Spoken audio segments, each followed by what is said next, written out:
섭자의 공포라디오가 시작됩니다. 여러분, 구독과 좋아요는 섭자에게 아주 큰 힘이 됩니다. 며칠 전 꿈 이야기 녹음으로 진행해 본다고 하셔서 기억을 더듬어 이렇게 글로 적어 올립니다. 제가 글 쓰는 솜씨가 없어서 읽으시면서 녹음하시는데 힘들까봐 걱정스럽네요. 자, 그럼 이야기 시작하겠습니다. 약 23년 전 초등학생 때 일입니다. 그 당시 학교에선 분신사바가 유행을 하였는데 반 친구들이 분신사바를 하고 있었고 저는 호기심에 나도 한번 해보자 이러곤 A4 용지 가운데 동그랗게 모여서 주문을 외우기 시작했습니다. 분신사바, 분신사바, 분신사바, 오이떼 구다사이 이러면서 정확히 그 당시 이름이 생각나진 않지만 누구누구님 오셨습니까? 이런 식으로 하였는데 예, 아니요 중에 예라고 써있는 쪽으로 움직였습니다. 저는 친구 보고 네가 움직이는 거 아니냐고 그렇게 말했고 전혀 아니라고 친구는 말했습니다. 중간에 분위기가 깨져서 다시 주문을 외우면서 분신사바, 분신사바, 오이떼 구다사이 누구누구님 오셨습니까?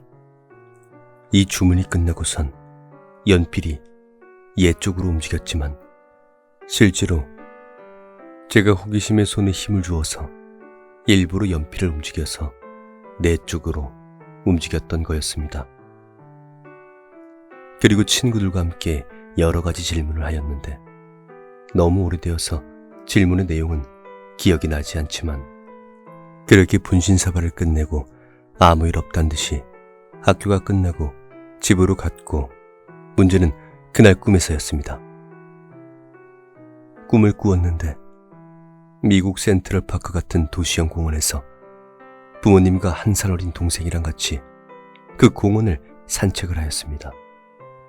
거기서 조깅을 하고 강아지를 산책시키는 사람 등 여러 사람들이 있었고 가장 기억에 남는 건 쓰레기통 옆에서 빗자루를 들고 청소를 하고 계신 환경미화원분이 가장 인상이 깊어 그 환경미화원분을 계속 쳐다보다 갑자기 해가 지면서 하늘이 노란색으로 변했습니다. 저는 이상함을 느꼈습니다. 분명 방금 전까지만 해도 푸른색 하늘이었고 그 저녁 노을이 그 당시에 느끼기엔 좀비 영화에서 나오는 장면처럼 좀비가 슬슬 활동할 시기가 올 때 그 노을 같았습니다. 그리고 주변을 둘러보는데 조깅하던 사람, 강아지를 산책하던 사람도 없고 분명 저랑 손을 잡고 있던 부모님과 동생도 보이질 않는 것이었습니다.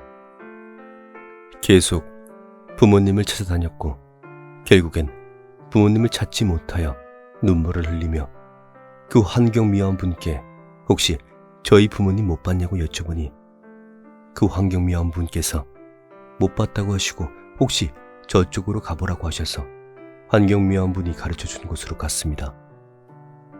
그곳에 도착하니 웬 오두막이 있었고 사람들은 길게 줄을 서 있었습니다. 저는 호기심에 새치기를 하여 그 안을 보니 책상 앞에서 너는 여기, 너는 여기, 여기 분류 작업을 하면서 그 사람들을 각각 다른 방에 대기시키는 것이었습니다. 저는 그 분류하시는 분 몰래 다른 방으로 들어가 보니 오두막은 분명 작았는데 방에 들어가니 정말 말도 안 되게 큰 방이었습니다.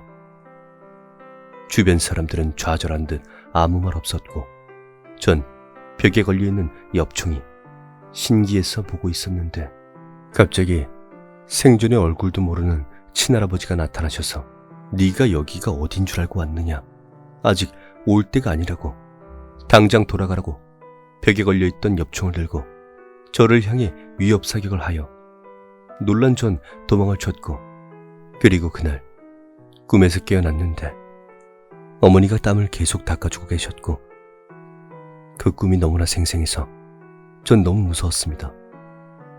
그리고 그날도 학교를 마치고 또 잠에 들었는데 똑같은 풍경과 똑같은 환경미화원이 서 있었습니다.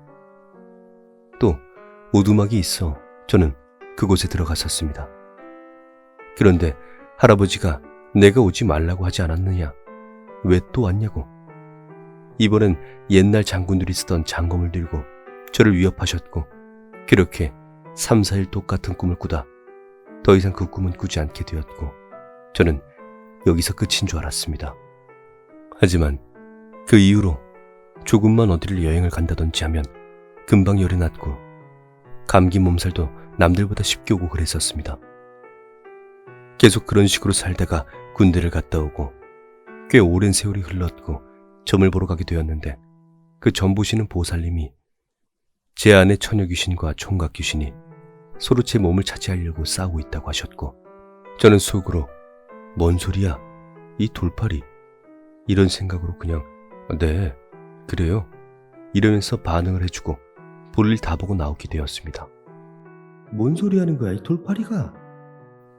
그 후로 세월은 흘러 또 이상한 꿈을 꾸게 되었고, 저는 꿈에서 내 몸에 귀신이 있다고 어떤 할아버지가 나오셔서 그 귀신을 내쫓아 주시겠다고 막 벽에 부적 같은 것을 붙이시고, 절대로 무슨 일이 있어도 여기서 나오면 안 된다고 신신당부를 하셨습니다.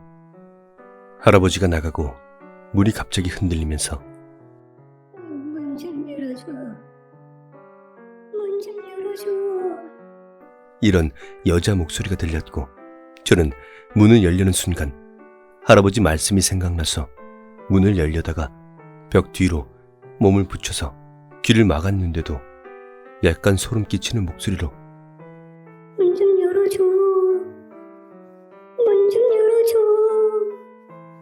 계속 들리는 상황 속에 정말 미친 듯한 공포를 느꼈습니다.